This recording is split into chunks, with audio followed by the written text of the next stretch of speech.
Welcome to Goal to Goal, where we go beyond the game to explore the leagues, the clubs, the fans, and the surge in popularity that is turning soccer into a truly global game. From the mega stadiums of Europe to the sand bowls of Africa and the deserts of the Middle East, we follow football fever as it spreads its way throughout Asia. That's all coming up on Goal to Goal. Europe, the spiritual home of football, where millions of devoted fans make weekly pilgrimages to worship at the altar of their anointed team.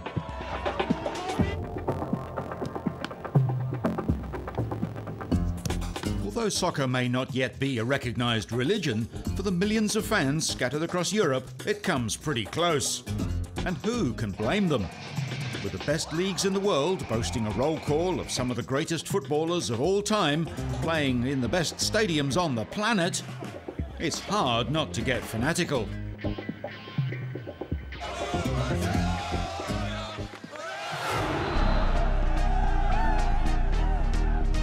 All hail the English Premier League.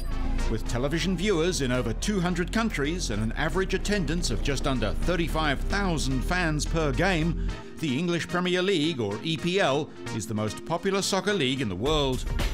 Known for providing the fans with an incredible depth of football at its highest level, it's home to some of the sport's finest talents. Top stars like Didier Drogba, Cesc Fabregas and Cristiano Ronaldo leave EPL fans in awe on a weekly basis. With dazzling goals like this one, it's easy to see why the EPL is such a winner. But the powers that be certainly aren't taking things for granted. Only as far back as the 1980s, soccer in England was about as popular as Roberto Baggio in Italy after the 1994 World Cup. Stadiums were in desperate need of repair, and riots were a common occurrence. In 1985, English teams were blacklisted in Europe after 39 fans died and over 400 injured as Liverpool supporters charged opposing fans, forcing a stadium wall to collapse during Liverpool's European Cup final with Juventus. The Football Association was left with no choice but to administer a complete overhaul of the league. After many late-night brainstorming sessions and years of planning at FA headquarters, developments were given a boost by a lucrative £12 million sponsorship deal with Carling. And in 1992, the brand new English Premier League was formed. Over the next 15 years, it gradually became the benchmark for other big-thinking leagues across the globe. The success story within the success story undoubtedly belongs to Alex Ferguson and the mighty Manchester United. Since the birth of the English Premier League, manager Alex Ferguson has guided Man U to 9 out of a possible 16 Premier League titles. For 7 years in which they failed to come top, they've never finished lower than third on the ladder. That incredible record has made Alex Ferguson the most successful manager in the history of English football and earned him the right to be addressed as Sir.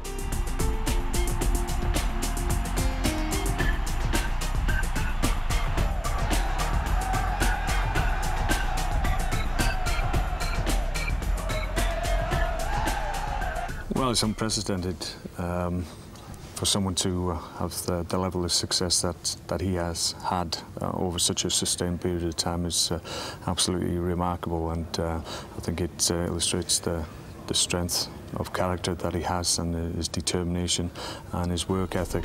Throughout his years at the top, Ferguson's will to win has never faltered. You can see that burning ambition in his eye, from day one to now, and you know full well he wants to win something come the end of this season, and just picking his money up is not sufficient for him. Beyond the dominance of Manchester United, the growth of the EPL has been remarkable. Sponsorship deals have increased by over 700%. Crowd attendances have almost doubled since the early 1990s. The combination of local and international talent, which includes 337 foreign players from 66 countries, sponsorship deals exceeding $3.5 billion, and some of the most exciting football the world has to offer, makes the English Premier League the envy of football competitions around the globe. But how is the rest of the soccer industry shaping up? Later on, we look at the development of the world game. Next, the league that claims to have the best player in the world. La Liga, Liga de Football Profesional, Primera Division. It doesn't matter what you call it, it all translates to the same thing, the most entertaining football league on the planet. It's a bold statement, but one that can be backed up by the fact that Spain is home to two of the world's most successful clubs in world football history, Real Madrid and FC Barcelona. Since La Liga's inception in 1928, FC Barcelona's share of the tally comes to 14 titles, winning 4 years in a row between 1991 to 94. But next to Real Madrid's trophy cabinet, Barcelona's haul looks a little less impressive. Real Madrid has won an astonishing 28 La Liga championships since 1953, 12 of which were won in just 16 seasons. Known for its fast-paced, breathtaking, science-defying football, La Liga not only boasts great clubs, it's also known for attracting many of the world's top players. Past greats such as Diego Maradona, Luis Figo and Zinedine Zidane have all stepped out onto the pitch wearing the colours of a Spanish club. In recent years, players the calibre of Ronaldinho, Fabio Cannavaro, Lionel Messi and Ruud van Nistelrooy have thrilled the La Liga fans on countless occasions. It's no surprise then that the FIFA World Player of the Year award has been won by a La Liga player 10 out of a possible 17 times. Ronaldinho, the 2004 and 5 FIFA World Player of the Year, is a key factor in FC Barcelona's current success. The boy from Brazil has downplayed suggestions that he's the best player in the world, but his fluid ball movement, lightning-quick runs and deadly right foot from set pieces certainly make Ronaldinho a joy to watch, even if you support an opposing team. His brilliance on the pitch encourages fans to flock to Spain in their thousands. Tourists to Barcelona's games get to sit back and enjoy the Mediterranean weather while being treated to the spectacle of a modern-day soccer legend tearing apart a cowering defence. Ronaldinho's crowd-drawing ability contributes to an average gate of just under 30,000 fans per game and helps to keep La Liga at the top of the UEFA rankings. And with his current contract ending in 2010, the La Liga de Football Profesional will be just as keen as FC Barcelona to keep Ronaldinho in Spain.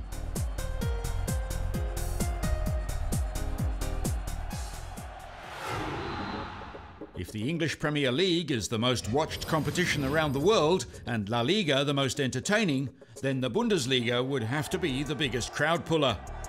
The German league boasts an average attendance of just under 40,000 screaming fans per game, giving the Bundesliga the best soccer league attendance record in the world. In fact, its figures are the third highest of any sporting championship.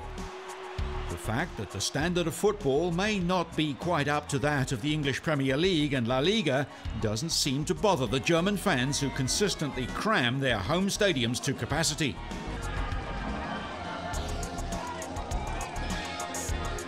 Westfalenstadion, the home of Borussia Dortmund, is the largest stadium in Germany, with room for over 82,000.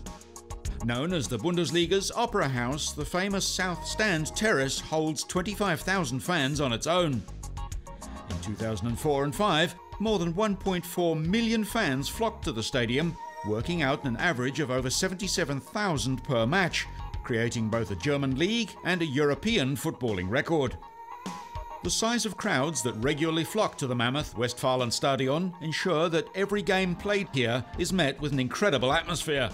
And there is nothing more daunting for visiting clubs than a hostile reception from 80,000 Dortmund fans, many of whom also share a taste for the local Dortmunder beer.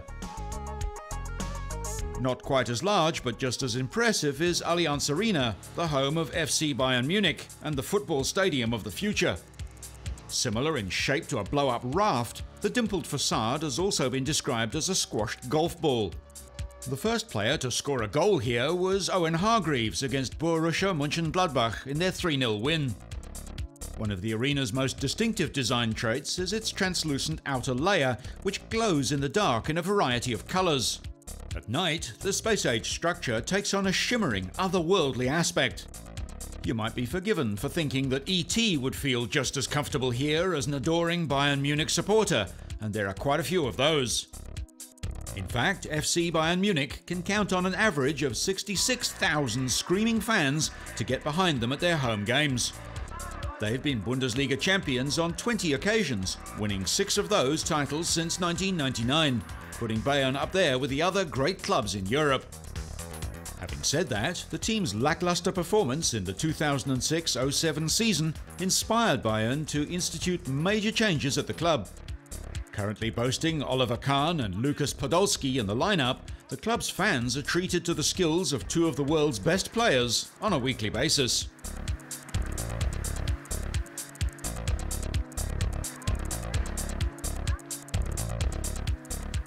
Lukas Podolski went from an unremarkable under-19 striker to seeing his name splashed all over an Adidas designer collection after his stunning Bundesliga debut in November 2003. Podolski's meteoric rise included 10 goals from his first 19 senior appearances, the best tally by an 18-year-old in Bundesliga history.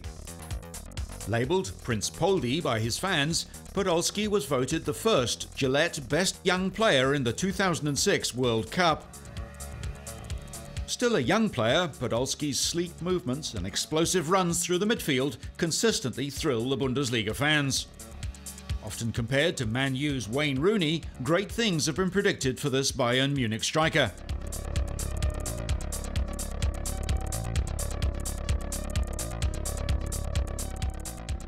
In comparison to his fresh-faced teammate, Oliver Kahn is an old warhorse. Kahn signed his first contract in 1987 and went on to become a much-loved character of the Bundesliga, as well as enjoying a very successful and colourful career. He's won every goalkeeper award in the game, including the European Goalkeeper of the Year 4 years in a row. Employing his best ball skills and intimidation tactics to scare the opposing side from making attempts on his precious goal, Kahn has been known to lose his temper on several occasions. With only a few minutes left on the clock in a match against Hansa Rostock in 2001, he snuck into the area during a corner kick with his side down 2-3. Frustrated with his team's inability to score the tying goal, Kahn took it upon himself to finally punch the ball into the back of the net. That stunt earned him his second yellow card of the game. Often compared to a gorilla, Kahn's enduring ability is consistently upstaged by his wild behaviour, but it's that winning combination that's made him one of Germany's favourite football icons. Europe is the undisputed centre of the soccer universe, but how does the rest of the world compare? Coming up, we travel to the sands of Africa and explore football in its rawest form. Africa, home of the Egyptian pyramids, the arid expanse of the Sahara Desert, and some of the most passionate football supporters on the globe. Whether you're in the company of African royalty or looking to break the ice with a local villager, there's no better way to kick off a conversation than with a comment on last night's game. The continent is packed with young boys indulging dreams of international stardom by kicking whatever passes for a football around the streets. On a professional level, African towns and even entire countries literally come to a standstill when their home side is playing. If they lose, the whole country mourns. If they win, well, let's just say you'd be hard-pressed to find anyone left sitting at home reading their favourite Mills and Boon. Although each country boasts its own individual league, the primary focus is on the regional championships. Similar to the European Cup, the Africa Cup of Nations has the pulling power to draw the best African players back from overseas competitions and treats local football lovers to the highest standard of football the continent has to offer. With African teams playing a highly attacking, almost fearless brand of football, the tournament is exhilarating to watch. The Cup takes place every 2 years, and since its inception in 1957, the title has been shared among 13 different winning nations. Egypt lays claim to the most crowns, so far winning the title 6 times. Although the facilities aren't up to European standards and the stadiums are rather low-tech compared to the Allianz Arena spaceship, African fans couldn't care less as they fill the stadiums, often to excess. In actual fact, the very lack of sophisticated facilities assists in the development of African footballers. Playing on rough ground trains them to watch the ball more closely, improving their reflexes and giving them greater ball control. Over in Europe, African players have earned a reputation for their natural talent, superior speed and entertainment value.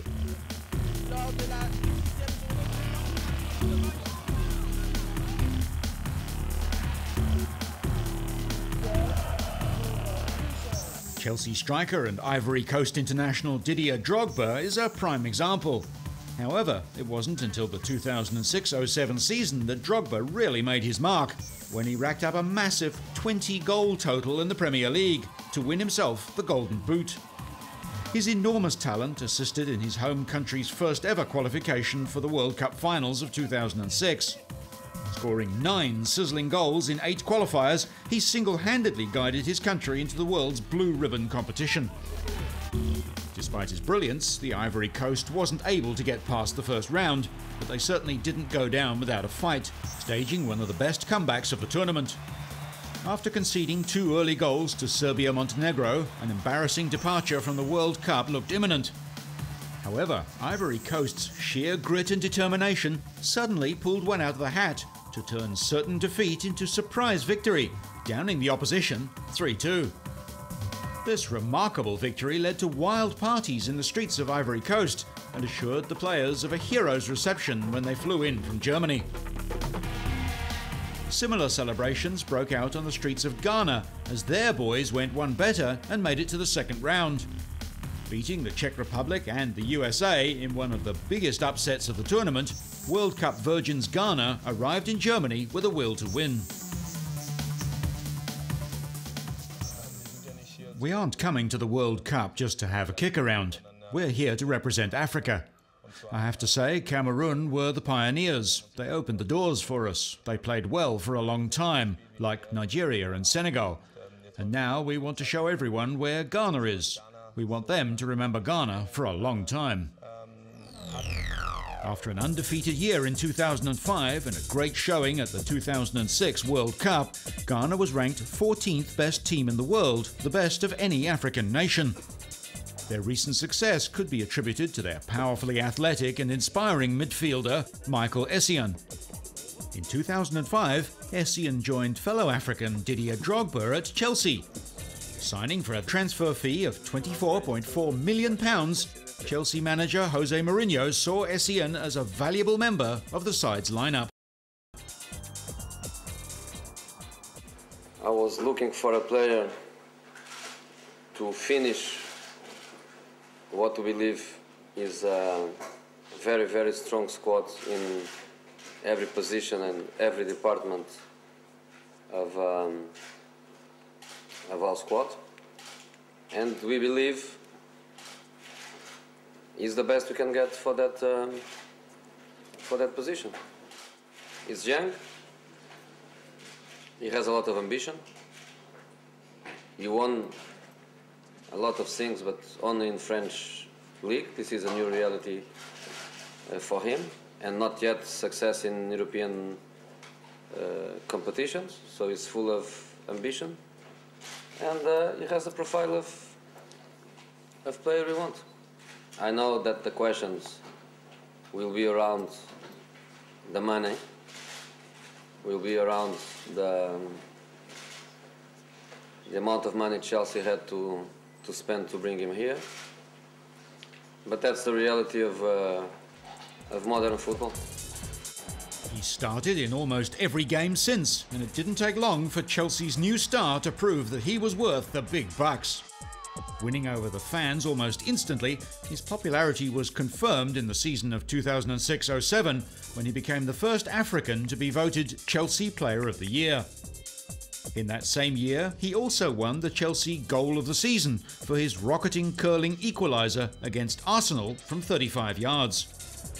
It's exciting players like Essien and Drogba that whip crowds into a frenzy when they return to Africa to represent their country. And with more and more African players gaining experience in leagues around Europe, the quality of football played on African soil is on the up and up.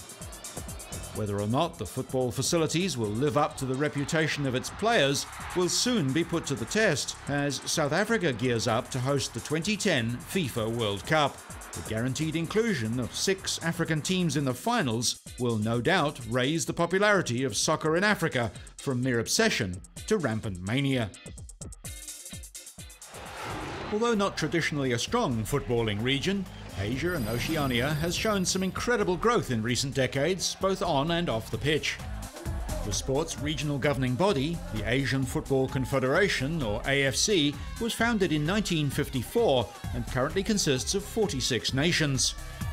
With its motto of "The future is Asia," the AFC is focused on developing the continent into the benchmark of world football. However, after a disappointing showing from Asian teams in the 2006 FIFA World Cup, the AFC is now rolling out a scheme to revamp its 22 leagues across the continent, starting with the Big Three: the Australian A-League, Japan's J-League, and the Chinese Super League.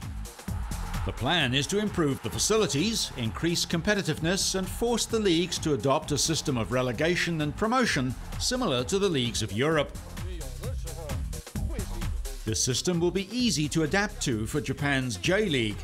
With 18 clubs in its first division and 15 clubs in Division 2, the infrastructure and willingness is already there. Formed in 2004, the Chinese Super League won't find the transition as smooth as the J-League. Still in its infancy, the league boasts 16 clubs in Division 1, but is yet to develop a Division 2. Like the CSL, this system may be difficult for the Australian A-League as it fights for recognition from a sports-mad society already preoccupied with cricket, rugby and Australian rules football. Footy, as it's known to its legions of fans, enjoys such widespread popularity that there barely seems room for another version of the game. Still, having played its first game in August of 2005, the A-League has already surpassed expectations. In its first season alone, over 1 million fans passed through the turnstiles at an average of more than 11,000 per game. This, along with the success of the Australian national team at the 2006 World Cup finals, where the Socceroos reached the second round, has ensured that the popularity of the world game is on the rise down under. And so is the notoriety of the local players. Internationally known for scoring Australia's first goal at a FIFA World Cup, Tim Cahill is well loved by Australian fans. However, it could be argued that the fans of English club Everton love him even more. In his first season for the Premier League team, the fiery midfielder led his team in assists and goal scoring, finishing off the 2004-05 season as the fans' player of the season.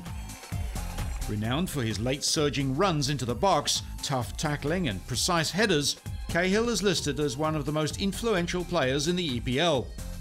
Internationally, Cahill's goal-kicking has been just as prolific. Scoring 5 goals in his first 2 appearances for the Socceroos, Cahill gained instant approval. In his first World Cup, he made an immediate impact, scoring twice against Japan to turn a 1-0 deficit into a 3-1 victory. Japan, however, had their revenge in the 2007 AFC Asian Cup, as an injured Cahill could do little to stop Japan from progressing to the semi-finals. Over the past decade, Japan has dominated the Asian Cup. Since hosting the competition in 1992, it's taken the title 3 out of a possible 5 times. Nicknamed the Blue Samurai, Japan's efforts have boosted the popularity of football in Asia since the introduction of the professional J-League in 1993. After narrowly missing qualification into the 1994 World Cup, the national team has dominated the region and qualified for every World Cup since.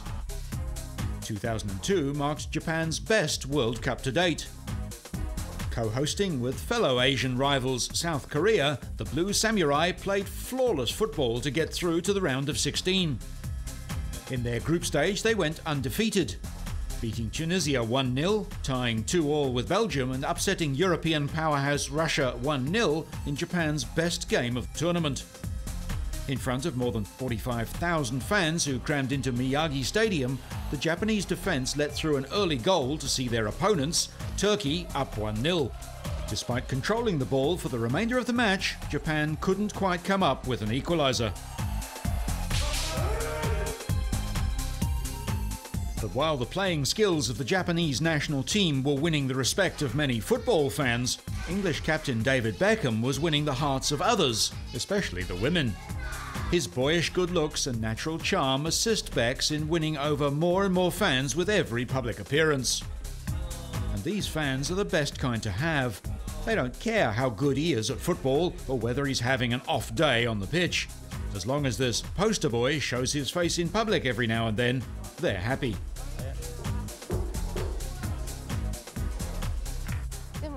It doesn't matter what he does. He's just so cute. The cute England player was greeted like a rock star upon his return in 2003.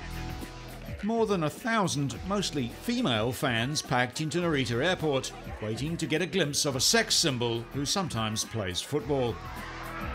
Following his stay in the island of Awajishima in western Japan, the hotel room in which Beckham slept did a roaring trade. Young women from all over Japan booked months in advance, yearning to sleep in the bed once occupied by their beloved Beckham. I love the people because the people are always amazingly friendly to me, and I have many fans here. So it's I love the people, I love the food, and I just love being in Japan because it's an amazing country with amazing people. Always courteous, Becks knows how to turn up the heat on and off the pitch. During his whirlwind tour of Japan, his smooth talking helped him pocket a lazy $5 million. While over in South Korea, Japan's main Asian rival, fans are less concerned with David Beckham than they are with getting on with the game. South Korea, or Korea Republic as it's known by FIFA, is often considered to be the most successful footballing nation in Asia. The nation has competed in 7 World Cup finals and has never failed to qualify since 1982, giving Korea Republic the best World Cup record of any Asian team. While it co-hosted the tournament in 2002, they finished an impressive 4th, becoming the first Asian nation to make the semi-finals. After this success, the sport saw an explosion of popularity and surpassed baseball as the country's #1 sport. Governed by the Korea Football Association, the nation's top-flight professional K-League has expanded from 5 clubs to 14 teams in the space of just 15 years. As local players are finding increasing employment amongst the European clubs, Korea Republic is quickly becoming a force to be reckoned with. Its most celebrated player, attacking midfielder Park Ji-sung, plays alongside some of the modern-day greats at Manchester United. He began his international career at the age of 19 as a defensive midfielder at the Sydney 2000 Olympics. In his first 2 seasons with Man U, he slotted 7 goals and 8 assists from 64 appearances. His most memorable goal, however, was at the 2002 World Cup, when he scored the match winner, controlling the ball with his chest, skillfully wrong-footing a defender before volleying the ball into the net with his left foot. This brilliant goal eliminated Portugal and advanced the Korea Republic into the final 16 for the first time. The genius of players like Tim Cahill and Park Ji-sung are helping the game spread like wildfire among the public awareness in the Asia and Oceania region. And with a potential fan base of almost 4 billion people, the AFC's motto, "The future is Asia," looks to be right on the money. Coming up, do big dollars plus big names equal popularity? We'll visit the US and check out its vital signs. Home of the brave and land of the free, the US's footballing history goes back to the turn of the last century. The US wrote its name into the annals of FIFA history after it was invited to the inaugural World Cup in 1930 and won the competition's first ever game, before finishing a respectable 3rd out of 13 teams. It was to be their best result in the World Cup to date. At the 2002 World Cup, they defied the critics and played in the quarter-finals, where they lost to eventual runners-up Germany. Losing 1-0 in a game that Germans admitted they were lucky to win seemed the latest in a run of bad luck that continues to haunt the US in games where it counts. Qualifying for 8 World Cups in total, including the last 5, the US looks to have the potential to be one of the most powerful teams in the world. but its disappointing results in the big games have critics suggesting that the US players could be victims of their own hype. But do these poor results have an adverse effect on the growth of the sport at home? In a country already obsessed with baseball, basketball and gridiron, is there any more room at the inn? Despite the critics and local stigma, the 1994 World Cup was a huge success, netting a record for attendances in a single World Cup and averaging around 70,000 fans per game. The tournament gave the US the boost it desperately needed to get soccer back on the map. America's top league, Major League Soccer, was finally starting to find its feet, and it looked like football was here to stay. It was inevitable that with the growth of youth soccer in this country and the millions of kids that are playing, boys and girls, that eventually we were going to be able to put together a high caliber international level team, and that's what's been happening. They've got a lot of depth on that team, a lot of people playing in Europe and playing professionally here, and that's just you can see the development in the team. This optimism was short-lived, however, as the international team's poor result at the 1998 World Cup had a disastrous effect on the league. With temperamental or yo-yo supporters who are just as quick to jump off the bandwagon as they are to jump on, the US will no doubt continue to have difficulties in maintaining strong popularity for the world game unless the national team becomes more consistent winners.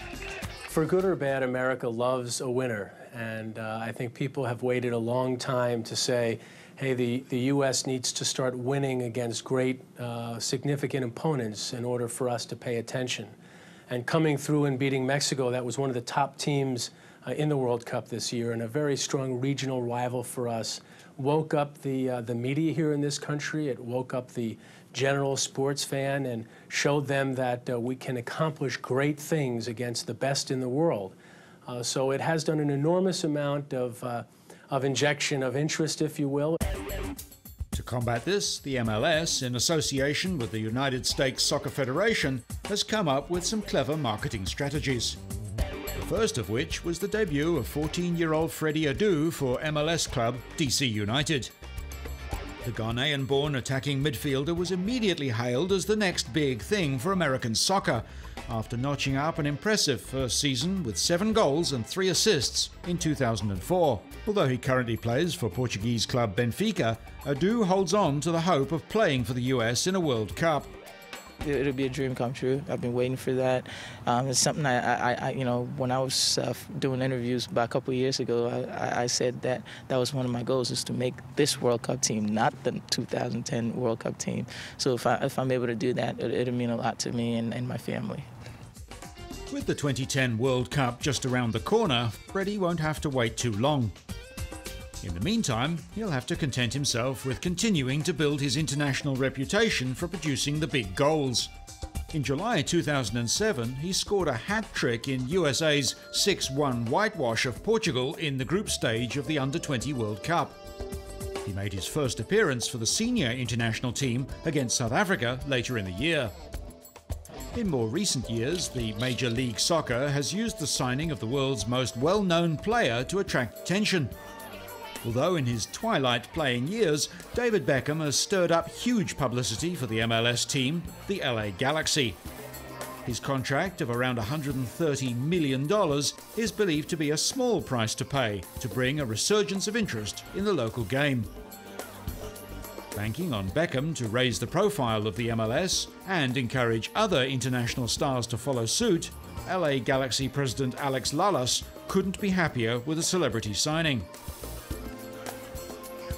Yeah, I mean, it's a tremendous day for the Los Angeles Galaxy, for Major League Soccer, and for soccer in America. I mean, to be able to bring a player like David Beckham, his stature, his experience, automatically makes the Los Angeles Galaxy a better soccer team, but it does so much more on and off the field for the sport in the United States. So we're all excited about it. Despite the upbeat tone, the on-field form of LA Galaxy during the 2007 season did little to impress the fans, especially after their early elimination from the playoffs.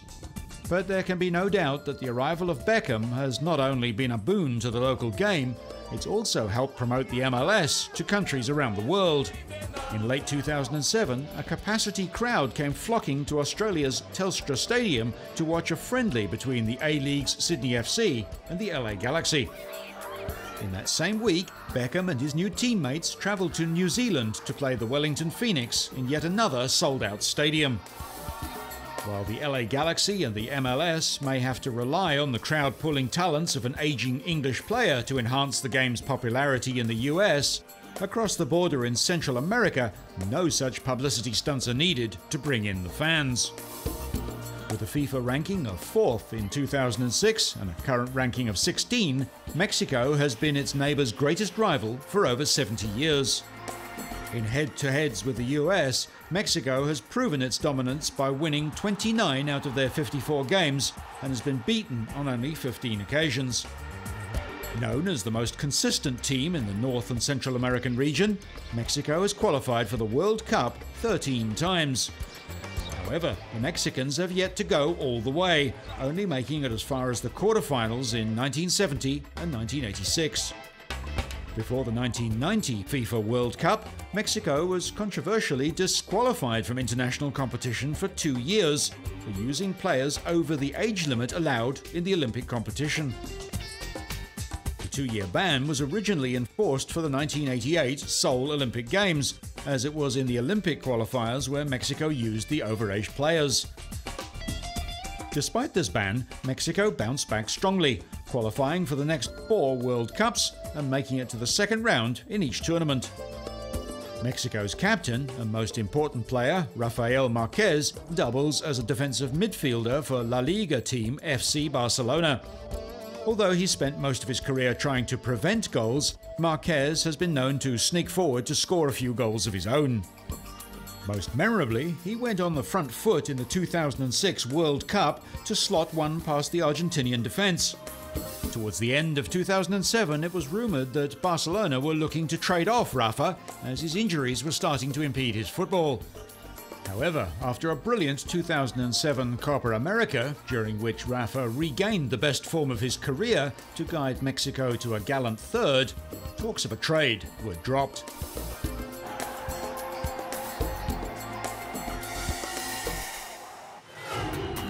South America, the land of endless parties, brilliant nightlife, and home to a continent of crazy soccer fans. Unlike the US, there are no question marks hanging over the sustainability of football in this part of the world. In South America, soccer is not a game, it's a religion.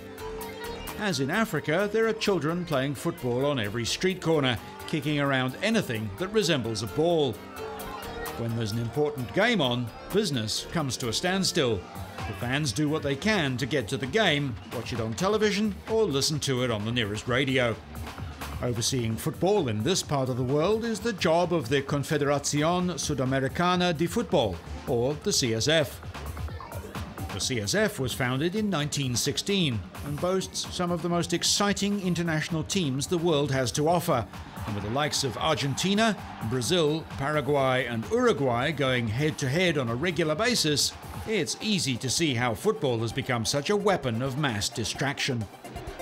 Vying for the crown of most devout fan base is Argentine football club, Club Atlético Boca Juniors. South America's most internationally successful team has netted no fewer than 17 international titles, a haul only bettered by AC Milan, which has won 18. Boca Juniors supporters make up 40% of Argentina's total fan numbers, giving it one of the largest fan bases of any team in the world. When the Bocas meet their Buenos Aires rivals River Plate, who boast a slightly inferior 30% of Argentina's fans, the stage is set for a gladiatorial contest, both on and off the pitch. These clashes have been given the name Superclásico, which translates to Super Derby. The rivalry between the Boca Juniors and River Plate makes sporting page headlines around the world, thanks to the passionate fans, the fireworks, the confetti, the flags, rolls of paper, and of course, the ferocious battle played out on the pitch. The Superclásico are also well known for the deafening roar generated by the singing, chanting and applauding fans, who frequently make the stadium bounce as they jump in unison.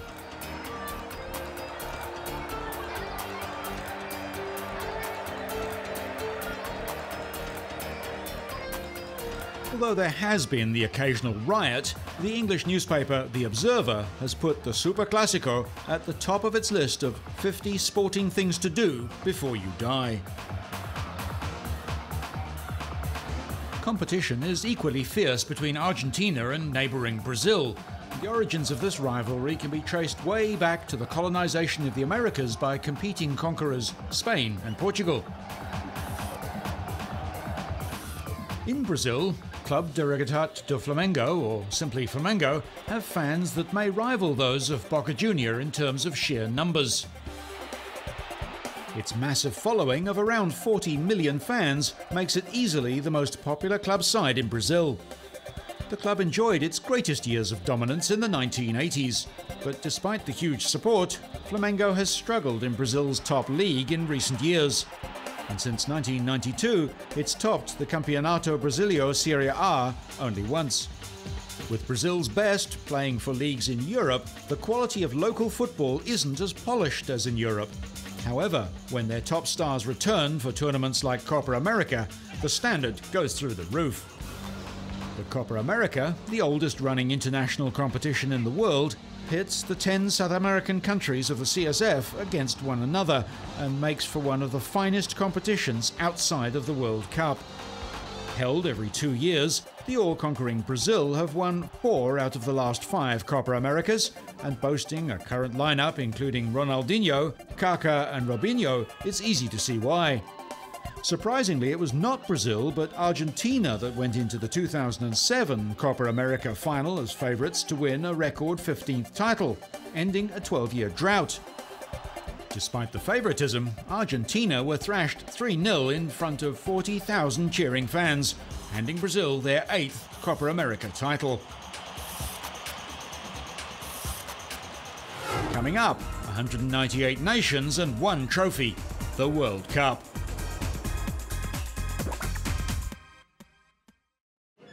The Holy Grail. The World Cup trophy is what every young player dreams of holding, and what every retired player wished they had held. Qualifying rounds start 2 years out from the finals, and the gradual build-up guarantees a sense of anticipation for players and fans alike that is unmatched by any other sporting event. Hosts of the tournament start preparations from the moment they win the right to host, which in most cases is 6 years before the event. Awarded the challenge of coordinating 64 matches to be played in 1 month, managing 32 teams and accommodating millions of fans, it's the dream gig and greatest nightmare of any event organising committee.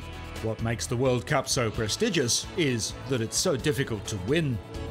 Played once every 4 years with 198 nations in the qualification stage, a team needs to be on the top of its game in every match to stand a chance of getting into the final 32, let alone win the cup. Once in the final 32, any mistake can be fatal. A lapse in concentration, an injury to a key player, even a substitute made at the wrong time can result in the goal that puts your team on the long plane trip back to reality. The 2006 World Cup stands as one of the most watched events in television history, with an estimated 26.3 billion viewers tuning in over the month. The final between Italy and France saw a full house at Berlin's Olympiastadion, where 69,000 fans attended and 715.1 million watched around the world. It's this sort of popularity that's turned the FIFA World Cup into a multi-billion-dollar industry, and the growing spotlight has brought with it a need to focus on every intimate detail. Ball manufacturers spend millions of dollars in research to develop a new ball for each of the World Cups. In 2006, Adidas designed a World Cup ball that featured a revolutionary panel design, a shape which eliminated surface irregularities and created a perfectly spherical ball for greater shot accuracy. The ball was the traditional black and white in colour, but with fine gold accents around the panels to symbolise the World Cup trophy. Used in all 64 matches, the World Cup ball found the back of the net on 147 occasions, an average of 2.3 times per match.